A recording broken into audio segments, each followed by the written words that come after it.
মেধা আছে সেই চাকরি পাবে। চাকরি তার, মেধা যার, চাকরি তার, মেধা তার, যোগ্য জায়গায় যাবে সে, যোগ্য যে। মনে হচ্ছে যে কোটা কমায় ওনারা আরো কমাইতে পারে 30% 20%, কিন্তু আমরা চাই যে কোটা সংস্কার করে 10%-এর মধ্যে হোক, এবং আমাদের দাবি যদি মানা না হয় তাহলে আমরা আমাদের আন্দোলন আরো বৃহৎ করে তুলব।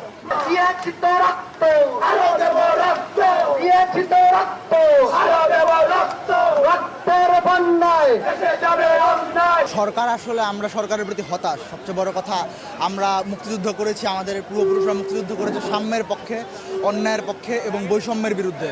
কিন্তু এটা ভাবতেই খারাপ লাগে যে এখন 2024 সালে এসে আমাদের সাম্যের জন্য লড়তে হয়, আমাদের অন্যায়ের বিরুদ্ধে লড়তে হয়, আমাদের সমান অধিকারের জন্য লড়তে হয়। মুক্তিযোদ্ধাদের যে গর্ব, মুক্তিযোদ্ধাদের যে আত্মমর্যাদা, সেটার প্রতি আমার মনে হয় এই বৈষম্য এক ধরনের অপমাননা। তো এই অপমাননার থেকে মুক্ত করতেই আমরা লড়তে আসছি।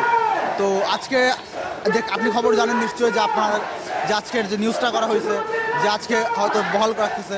তো এটা আমি মনে করি ছাত্র সমাজের যে প্রতিবাদ বা ছাত্র সমাজের যে শক্ত অবস্থান, এটার প্রতি সরকার বা হয়তো হাইকোর্টের বৃদ্ধাঙ্গুলি দেখানো, এটার বিরুদ্ধে আমরা ছাত্ররা রাজপথে থাকার সিদ্ধান্ত নিয়েছি। আশা করি রাষ্ট্র আমাদের সময় দিবে।